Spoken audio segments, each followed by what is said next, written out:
You ask Tiger to solve. This deals with linear equations with one unknown.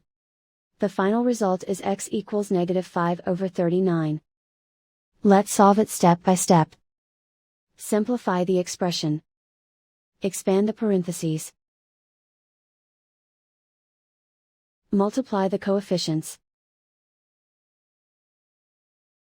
Simplify the arithmetic.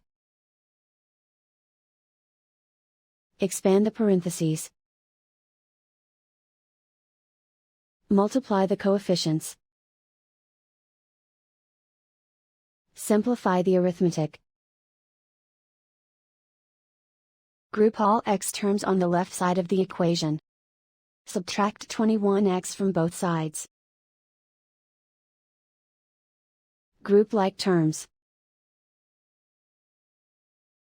Simplify the arithmetic.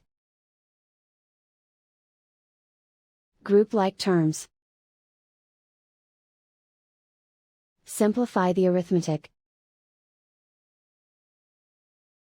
Group all constants on the right side of the equation. Add 10 to both sides. Simplify the arithmetic.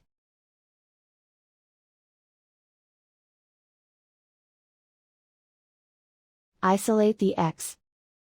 Divide both sides by 39. Simplify the fraction. And so the final result is x equals -5/39.